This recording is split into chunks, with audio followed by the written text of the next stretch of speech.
Hello, I'm Dean McDonald from Tech Skills. In this video I will describe and demonstrate how to remove and replace a power supply from a standard computer case. Let's go ahead and begin. Since I will be opening the computer case and removing some parts, I want to make sure that I'm grounded. I'll put on my grounding strap, make sure that it's securely tightened on my wrist, and that all connections to my grounding wire, my surge protector, and my three-prong grounded outlet are made. That ensures that I'm grounded. I also like to touch the case. That will reduce any chance of any ESD discharge. To be able to open this case happens to have a thumb screw, so I'll remove that. Place it in my plastic container so it's not rolling all over the place. And then this case panel just slides off and I can set it aside.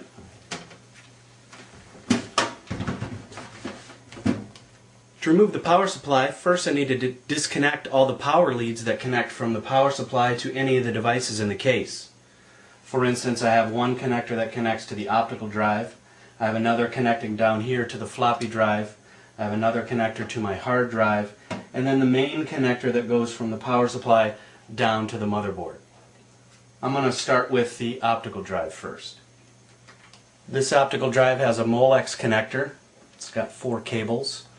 It's got little tabs here so I can get a grip on this. To be able to remove this cable, I want to make sure that I'm pulling straight away from the device. I don't want to wiggle or bend the cables, and if I can, I want to make sure I put my fingers on the plastic part of the connector as opposed to pulling on the wires. Some of these can get pretty tight, so I want to make sure I got a good grip on it. Pull straight back. Sometimes you can give it a slight wiggle, that will loosen it, but you don't want to move it up or down or wiggle it side to side too much because you may break off the pins that are on the device, or you may ruin the connector, the Molex connector. The next connector that I'll remove is the bird connector on the floppy. Similar to the Molex connector on the optical drive, I want to grip it as close to the connector as we can and pull straight out from the floppy device. I repeat the same process for the hard drive. There's a Molex connector here. Pull the device and remove the connector. The last connector inside this computer is the ATX power supply connector, which connects from the power supply to the motherboard. To remove this, there's a little locking tab that I need to press down. Press that with my finger. Pull the cable, and then the entire connector comes out. Here's that locking tab. Press it with your thumb or your forefinger, and then there's the ATX connector on the motherboard. Lastly, to make sure that I have all the power connectors removed, I can trace all the wires up in the power supply and make sure that I've removed all the cables and there's no other cables that are connected. Now I can set the case on its side and remove the 4 bolts that are holding in the power supply. Most power supplies have 4 screws.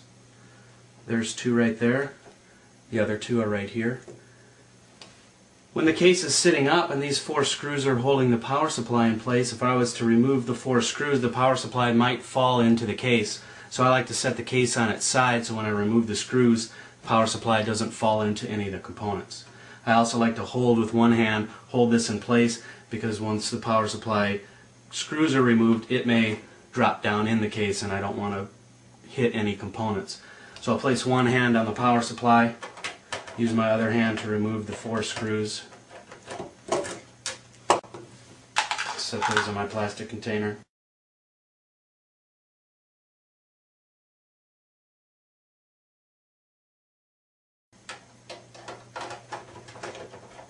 And then I'll be careful as I remove this last one so the power supply doesn't drop down into the case.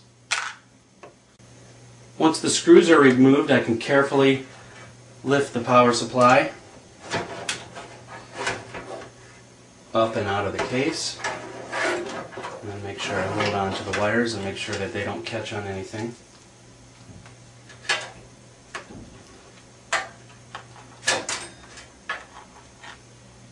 Power supplies don't have any user serviceable parts. In fact, technicians shouldn't even attempt to open a power supply or replace any of the parts inside it. If you find a device is failing or one that is about ready to fail, it's best to just replace the entire power supply. Power supplies can be dangerous. That's one reason you don't want to open it. Inside the power supply are high voltage capacitors which hold a high voltage charge. If you happen to touch one of those capacitors, it might be enough electricity to kill you. So with this power supply removed from the computer, we can take a look at some of the parts, some of the connectors, and some of the main features of the power supply. This power supply has a 20-pin ATX connector. Has the locking tab that locks onto the connector that's on the motherboard. Some power supplies may have a 24-pin. There would be another 4 pins here. This one happens to be from an older Pentium 3. This power supply does have a P4 connector. It's used to supply 12 volts to a Pentium 4 processor. Also has the locking tab that locks into the motherboard connection.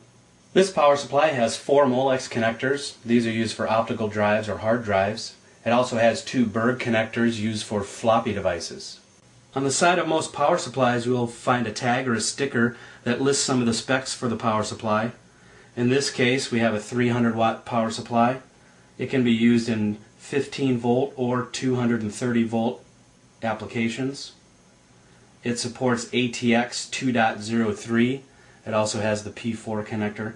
And then there's a legend on here which indicates the color of the connector on the main power supply and also the voltage rating for each of those connections. On the back of the power supply we have the main power supply switch. We can toggle switch, turn that on or off. We have our voltage selector, so we can select 115 volts or 230 volts. We have our D-shaped 3-prong grounded power plug. We have an exhaust fan on the back, and then on the underside we have an intake grill. So the hot air inside the case will go in the intake grill and it will come out the outside of the exhaust fan.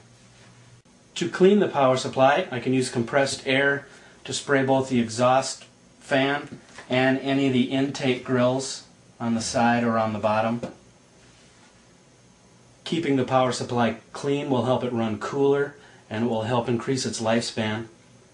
If the grills and fans are caked with dust and dirt, the power supply has to work harder to push air from the inside of the case out the exhaust fan, so keeping it clean will help it run better. After I've cleaned the power supply, I can reinstall it back into the computer.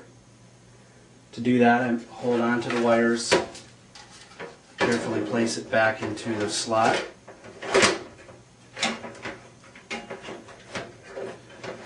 Make sure I line up the holes.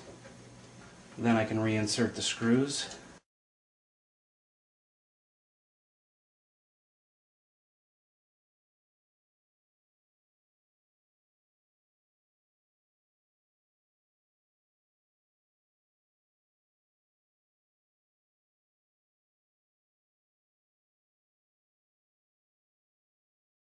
Once I have them thumb tightened, then I can use my screwdriver and tighten them the rest of the way.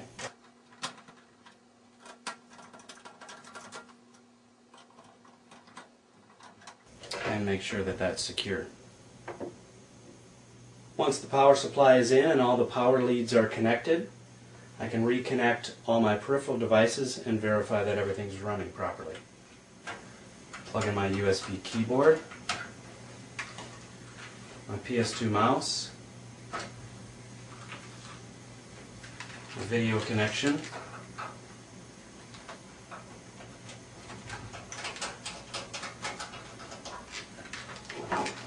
and lastly, my power connector. Verify that the power supply switch is on, and then I can press the power button. Make sure that the computer boots up.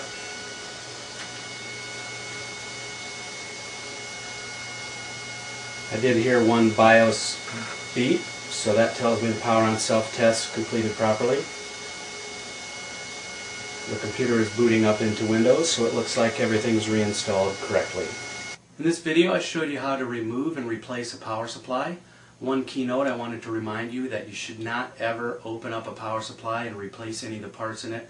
If you have a failing power supply or one that's bad, just replace the entire power supply and be done with it. They can be dangerous if you open them up, so just make sure that you're just removing the entire power supply and putting in a new one.